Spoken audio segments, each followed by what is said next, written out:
Do you struggle forming instant connections with a potential client? What about getting past that pesky gatekeeper? Or even knowing what to say at first? Well, I have 4 easy steps guaranteed to get you closer to your next sale. Coming right up.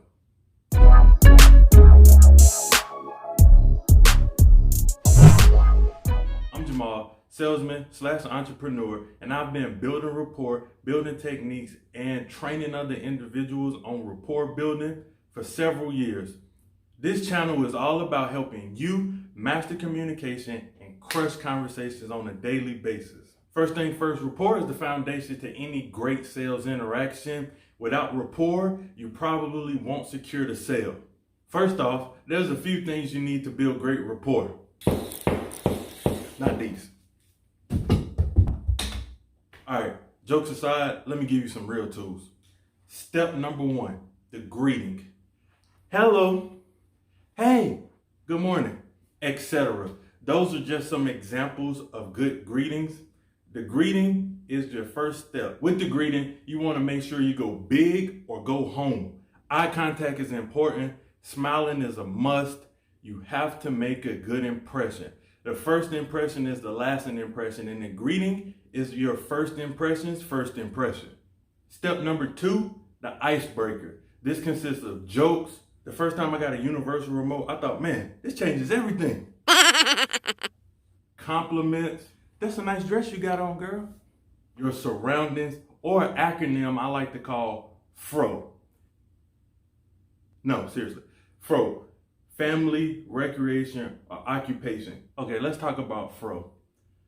Family, people really care about their family, and what you really want to do when you're building rapport is to kind of find some kind of commonality. So with family, it's very easy to do that if they have children, you have children, etc. Recreation, people are really into their hobbies. They're invested in these things, whether they go hunting or they play sports or they watch sports. If you can find some commonality in that, that's fantastic as well. And then occupation, that one last, because I really feel like people, unless it's their business or whatever, something that they're very passionate about, I don't think they're really all of that into their occupation. So what you can talk about is what they really enjoy about those things, and then in that find some kind of commonality as well. Now, jokes may not be something that you're good at. They don't have to be good jokes. They just have to be something that can break the tension a little bit and make a person chuckle. Like, bad jokes are good. They make people laugh. They would think, man, this person really gave a good effort, but that was a wax joke. So use that to your advantage. Just use your quirkiness or whatever your style is. Just be that person, but don't be afraid to bomb on a joke. Sometimes my jokes are funny out there. Sometimes they're terrible, but either way you get a laugh. And that's exactly what you want to accomplish when you're out there. You want to make another person laugh.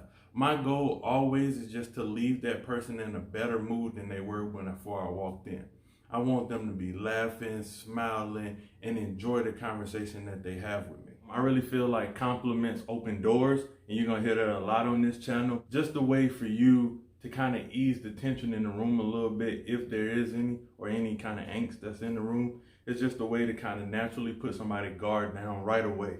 You can go anywhere with your compliments. I wouldn't do anything that's too sexual or anything like that in a business nature, but you want to make sure that you keep it respectful. I always tell people to start kind of from the head and go down. So if you want to compliment somebody on their hairstyle, you want to compliment them on their earrings, their jewelry, their clothes, whatever it is that you want to compliment them on, go for it. Make sure that you are able to build some kind of connection off of whatever topic you find. So I don't ever just compliment somebody with a simple, oh, that's a nice dress, or oh, those are some nice watches.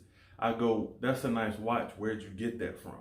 And then that person is able to elaborate on where they got it from, and now we can have a conversation. Rapport is about extending the conversation as long as possible in a respectful manner, so that way you can kind of find some commonality and you guys can be on the same accord, and moving forward you can kind of know that you think alike. Now, current events, that can be about sports, recent holidays, things that's going on in the news that's not too divisive. Never, ever, ever, ever talk about the weather.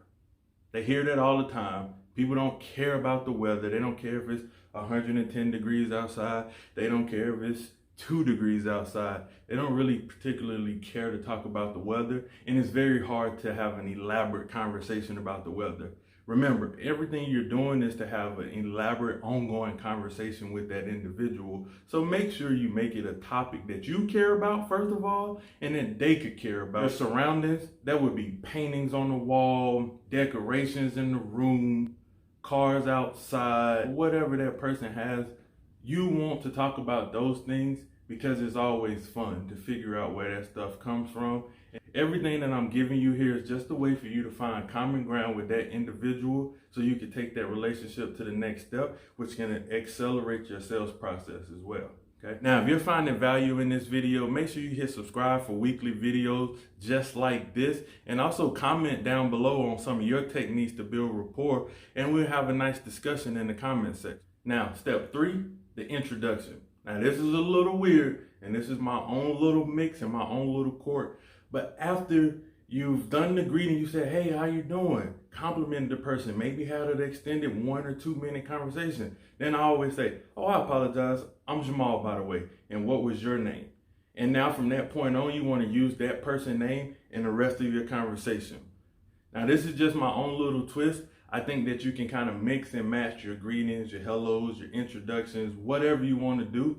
I think you can mix that kind of stuff up, but I prefer to get the compliments in first or get my icebreakers in first, then introduce myself. And when I introduce myself, I can go into step 4 right away.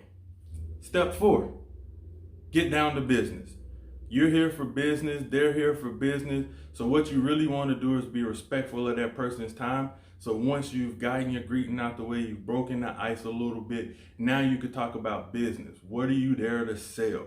Get directly down to business, be direct about it, but you can still mix in conversations and always recall back to some of the things that you did with your rapport building. So if you talked about hunting or you talked about fishing, you can always bring that stuff back into the conversation of your sales now. And it gives you a lot more leverage, and it gives you a lot more flexibility, and it's building rapport even further for you. For example, if you talk to this person about their kids, their families, you had an extended conversation and you found out that Mary just had a baby.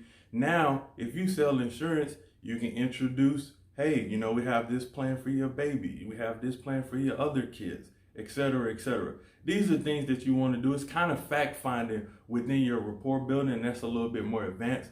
But you always want to be thinking about how can I get closer to that sale. Now remember, rapport is all about trust. You are trying to build trust. You're trying to quickly build a relationship with a person you've never met before. So the first thing you want to do is make sure you're open, you're honest, you're genuine in your rapport building skills, and those things that help you take your sales career to the next step. Now, those were 4 easy steps to help you get closer to your next sales.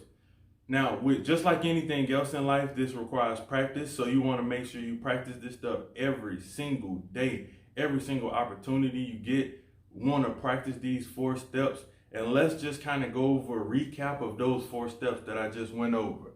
First, you have your greeting. Secondly, you have your icebreaker. Then you have your intro, and then you get down to business. Those 4 simple steps will help you get close to the building rapport. Thank you for joining me.